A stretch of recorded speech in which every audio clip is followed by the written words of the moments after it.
blessed to have been married to and been with for over 30 years now. An excellent mother. She's at home with Chloe right now, and Chloe will not let her go. So we're blessed to have our family back, and we're blessed to be coming back to television, because we do have a much bigger story to tell now than we ever have. So I thank each and every one of you. I'm happy to open this up for some questions. Oh, start here. Todd and Savannah, you know, what was the reunion like first night, right? Todd, Julie, and the family. And the second part of that is, Todd, the fans have been really talking about your physical transformation. Yeah, I call it the VOP glow. And so what was the motivation behind that, and how are you going to continue that sort of fitness routine moving forward? Well, I'll actually have more access to better products now that I'm out.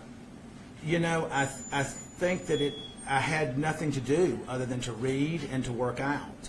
And so I worked out every morning at 10:45 until 12 with my buddies there, and I read, and my walk with Christ became deeper, and I talked to my daughter every day, to Chase, to Grayson, and I was able to email with Julie every day.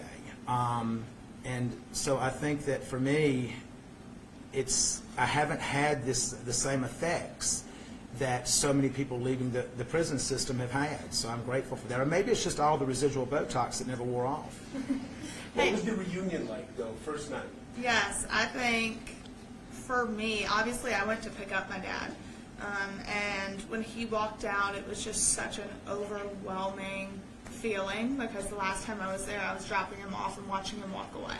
So I think watching him walk towards me, I was an absolute disaster. And we left there, and it was amazing. And I FaceTimed my friend Margot, who works within the administration, and she goes, "Hold on a second." She was like, "I'm here with the president." And we got to FaceTime the president, and it was a full circle moment.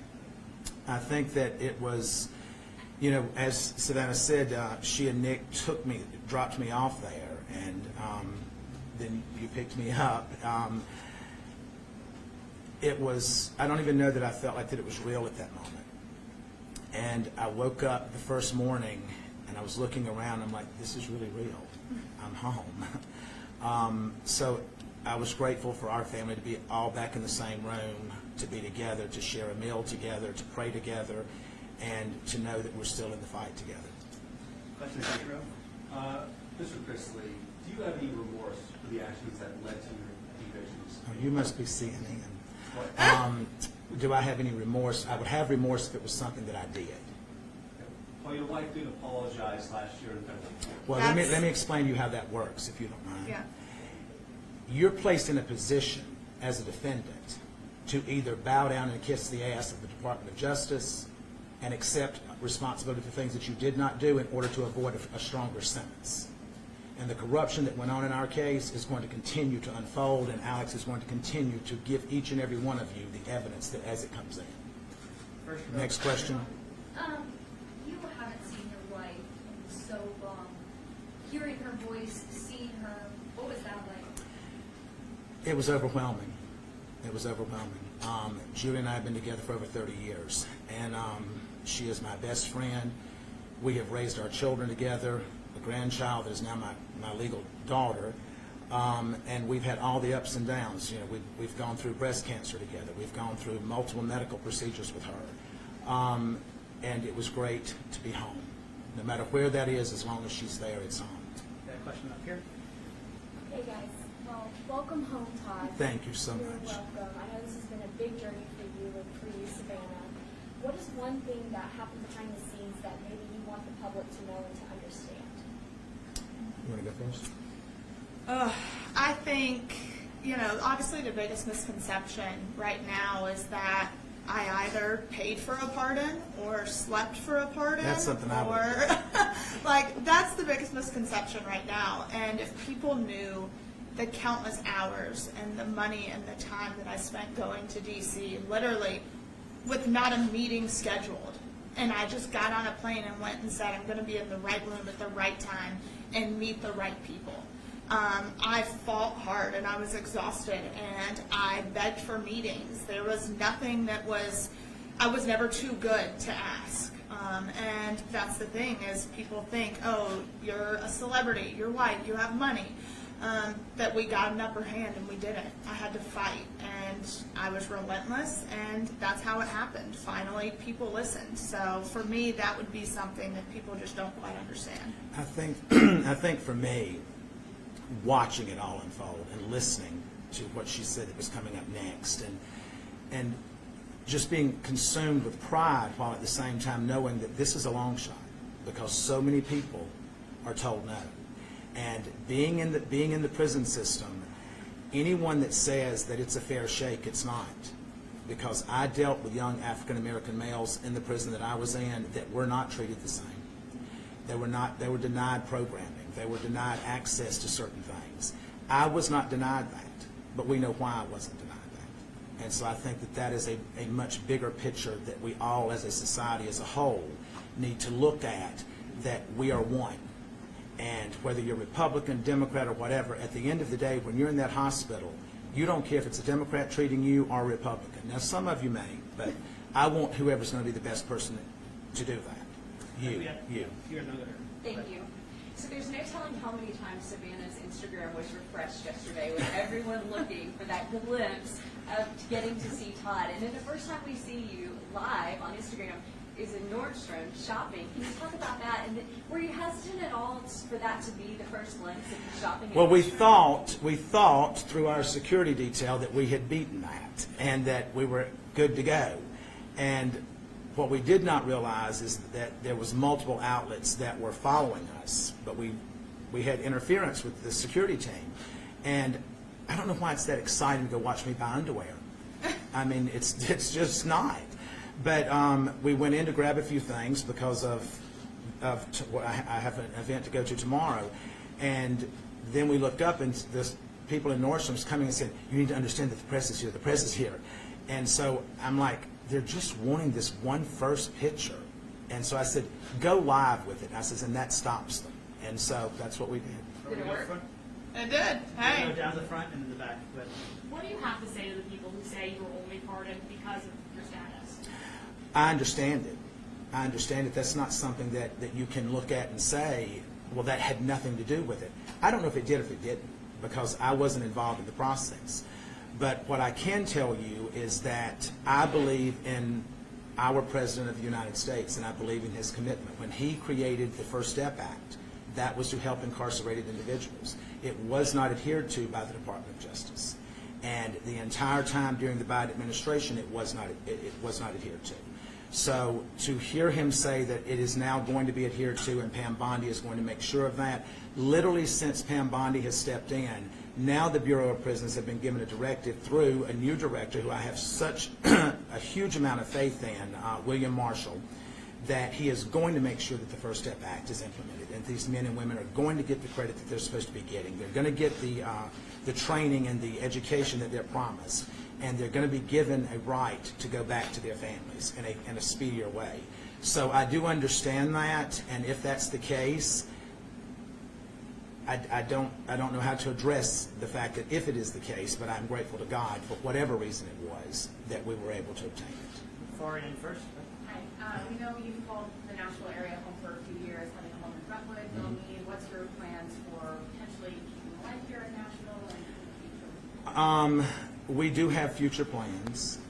Nashville will always hold a very special place in our heart. But we have other plans. Would you like to stay here? We will probably always have a presence here. I don't know that we'll be here full time. Back row, please. No, you. So after people have been incarcerated, a lot of times they say that isolation and that feeling almost of not being able to associate with family and friends is almost for them feeling like part of a death. And then having them come back is almost like a second chance.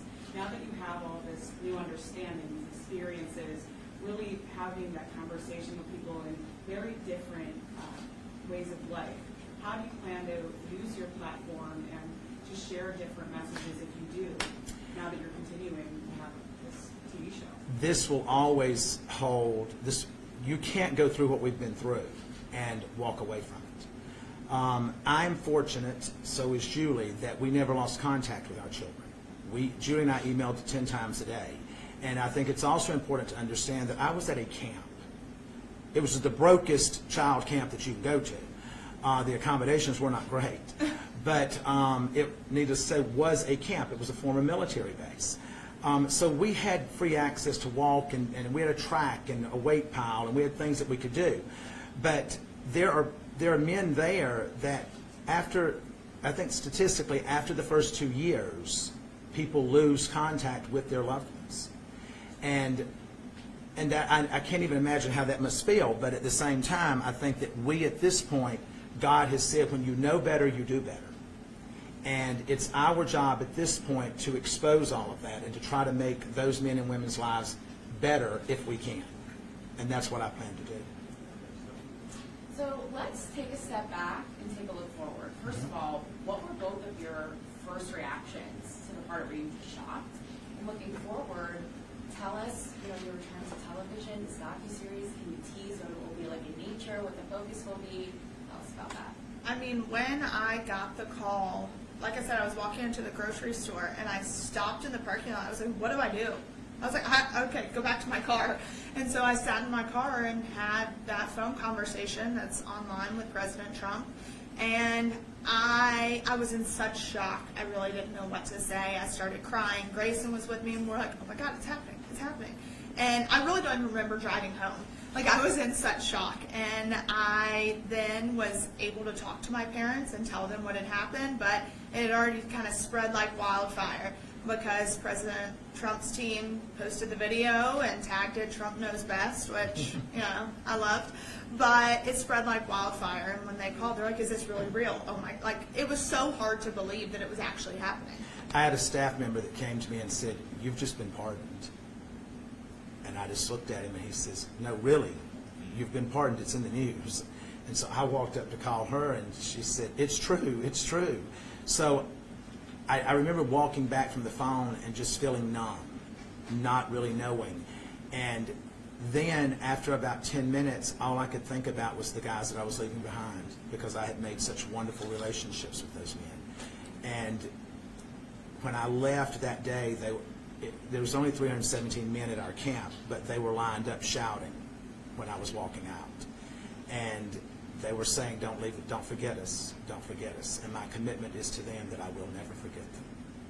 And how about the docuseries? So we had been filming, and we had just wrapped filming for all intents and purposes. And then we get the call that they had been pardoned, so we picked right back up.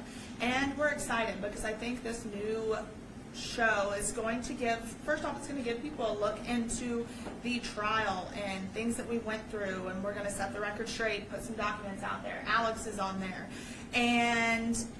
But it comes full circle because we go back and then we get to the point where mom and dad are pardoned, and now we move forward with our lives. And I know for me personally, now I get to be a normal 27-year-old, almost 28. And so my goal, it's like we were talking last night, it's like I'm traveling to 30 countries by the time I turn 30.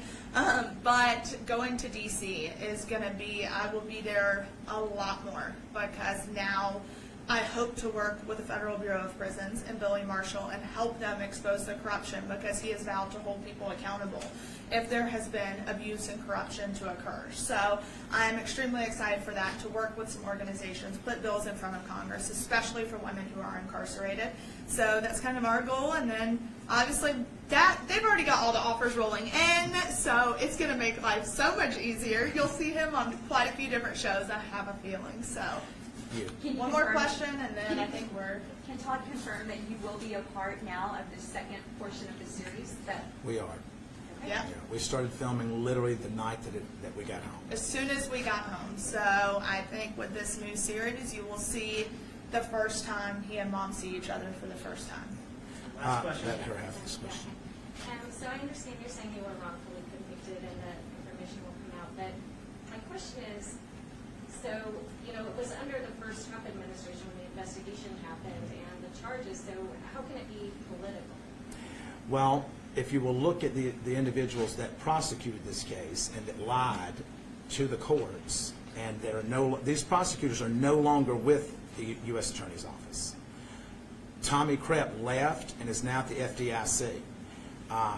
Annalise Peters, she is now with Meta. You don't go to Meta and give up a career as a prosecutor. That's not what you do. You don't go to the graveyard of the FDIC when you're trying to build a career as a defense attorney. So I also think it's very important to note that it took 7 years to issue a formal indictment. exactly. So the investigation was going on for almost a decade. And when you look at it, our judge was the youngest African-American female appointed by Obama.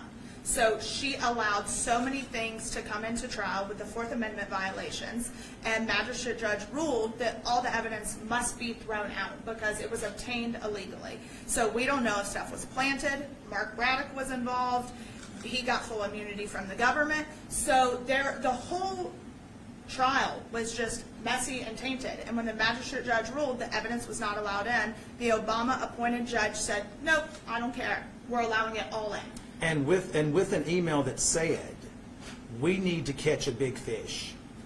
And the response was, well, Todd Chrisley is the biggest fish in Atlanta right now. And I think it's also important to note that the Office of Inspector General ruled in our favor in their documents, that in their investigation, that stated, we agree that the Chrisleys were unfairly targeted. We substantiate Due to their celebrity status. Yes, we substantiate the Chrisley's claims that they were unfairly targeted. So at the end of the day, I will sit and say, as his daughter, I believe in law and order. If I believe that my parents did exactly what they were accused of doing, then yes, you have a consequence you have for a it. consequence for it.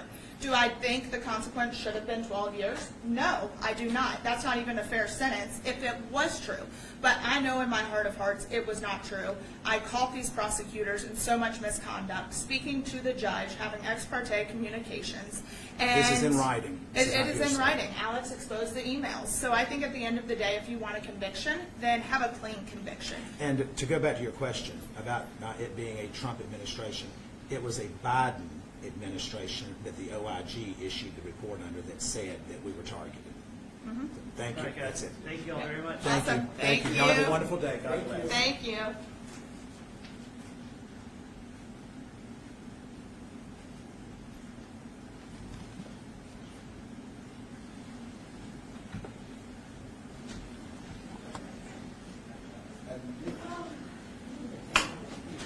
Thank y'all for coming. If you guys need anything, I can give you a card or my email, phone number, whatever y'all need. I'm here to help. Thanks. Thank you. So Alex.